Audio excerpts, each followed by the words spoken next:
देखो यार, अगर यूपी स्कॉलरशिप की बात करें तो यहाँ पे जो फॉर्म फिलअप होना स्टार्ट हो गया है, फिर चाहे वो किसी भी क्लास के लिए हो, 9th 10th हो, 11th 12th हो, या फिर ग्रेजुएशन या किसी अदर कोर्स के लिए भी अगर आपको फिलअप करना है तो आप यहाँ से फिलअप करना स्टार्ट हो चुका है। तो इसके यहाँ पे आपको 2 चरण देखने के लिए मिलते हैं। जो पहला होता है वो रजिस्ट्रेशन होता है, उसके बाद सेकंड नंबर पे आता है वो आता है फॉर्म फिलअप का।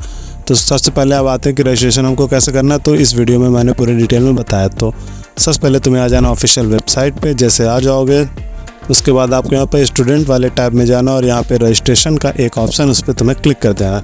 यहाँ पे तुम्हें 4 तरह के ऑप्शन पीले कलर का दिख रहा होगा। एक SC ST जनरल के लिए, एक OBC के लिए, और एक माइनॉरिटी वाले ऑप्शंस के लिए, और एक जिनके माता पिता अस्वच्छ पेशे में लगे हुए हैं उनके लिए।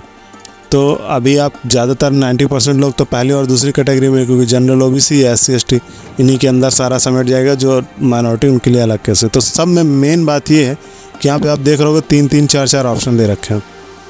4 ऑप्शन जनरल वाले में इसलिए दे रखे हैं ताकि कोई अदर स्टेट का भी अगर फॉर्म फिलअप कर रहा है तो जनरल पे ही जाएगा, इसलिए यहाँ पे 4 ऑप्शन। बाकी सभी में 3-3 है। तो तुम्हें करना क्या है कि जो प्री मैट्रिक है उसका मतलब होता है कि आप क्लास 9th या 10th में पढ़ रहे हैं।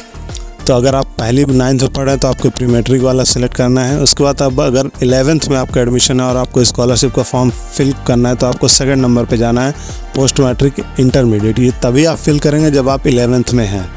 और उसके बाद ये ग्रेजुएशन वाला आता है। तो ग्रेजुएशन या किसी अदर कोर्स के अगर आप फर्स्ट ईयर में तो आपके 3rd वाला ऑप्शन चूज़ करना है। ये आप फर्स्ट ईयर में होंगे तभी आपको चूज़ करना है। सेकंड ईयर या फाइनल ईयर में होंगे तो आपको रिन्यूअल वाला एक ऑप्शन होता है, वहाँ पे फिलअप करना पड़ेगा। वहाँ पे तुमको रजिस्ट्रेशन नहीं करना है। यहाँ पे एक लाइन नीचे लिखी हो कि रिन्यूअल के छात्रवृत्ति के लिए आवेदन करने के लिए बिना रजिस्ट्रेशन के आप फॉर्म फिलअप कर सकते हो। तो वो फॉर्म फिलअप वाले सेक्शन में आपको क्लियरली बताऊँगा। अभी यहाँ पर हम बात करते हैं रजिस्ट्रेशन जिनका नया फॉर्म है, क्लास 9th, क्लास 11th और ग्रेजुएशन या किसी भी अदर कोर्स के अगर फर्स्ट ईयर में आप हैं तब के लिए। जैसे आप सेलेक्ट कर लोगे तो यहाँ पे आपके सामने फॉर्म खुल के आ जाएगा, जहाँ पे तुमको सबसे पहला ऑप्शन पूछा जाएगा कि आप किस ज़िले के हैं, उत्तर प्रदेश में कहाँ रहते हैं, तो वो आपको सेलेक्ट करना है। कौन से कॉलेज में पढ़ते हैं, तो जैसा आप ज़िला सेलेक्ट करेंगे उस ज़िले के अंदर जितने भी कॉलेज होंगे वो आपकी लिस्ट यहाँ सामने आ जाएगी। उसमें से आपको अपना यहाँ पे सेलेक्ट कर लेना है। ABC के सीरियल में लगे हुए तो आप उसके हिसाब से अपना चेकआउट कर सकते हो। उसके बाद आपसे पूछेगा कि आप किस कैटेगरी में आते हो। तो आप यहाँ पे OBC का हमने सेलेक्ट किया तो यहाँ पे OBC का ही ऑप्शन आएगा, उसको आप सेलेक्ट कर देना है। धर्म की बात पर है तो धर्म में आपसे पूछा जाएगा तो आप हिंदू हो तो हिंदू यहाँ पे सेलेक्ट कर देंगे। उसके बाद छात्र छात्रा का नाम, तो यहाँ पे आपको वो इसके हिसाब से नाम भरना है जो आपका आधार में है और हाई स्कूल का डाटा दोनों सेम होना चाहिए। फिलहाल यहाँ प्रायोरिटी आधार को दी गई, इसलिए आप यहाँ पे आधार का डाटा यहाँ पे फिल करेंगे। तो जो आधार में आपका नाम की स्पेलिंग है आपको डिट्टो सेम वही रखनी है। जो आधार मोबाइल नंबर लिंक है आपको मोबाइल नंबर यहाँ पे फिल करना है।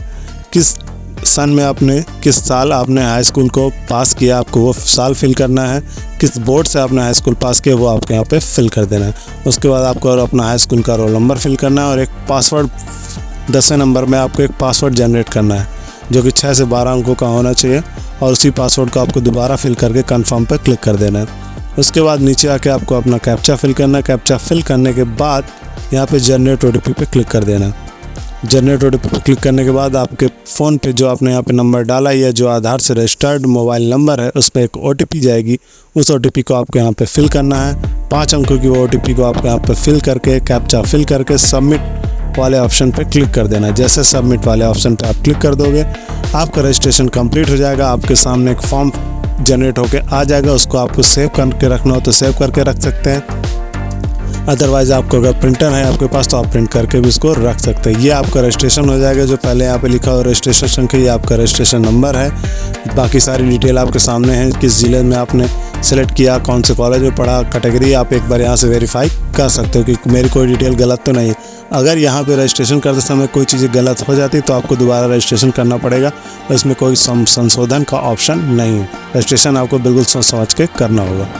तो ये तो था स्टेप नंबर 1। अब बात आती है स्टेप नंबर 2। तो स्टेप नंबर 2 मैं तुमको अब बताऊंगा अगली वाली वीडियो में। तो अगर तुमको वो वाला वीडियो चाहिए तो इस वीडियो में कम से कम 1000 लाइक तो मेरे को चाहिए ही चाहिए।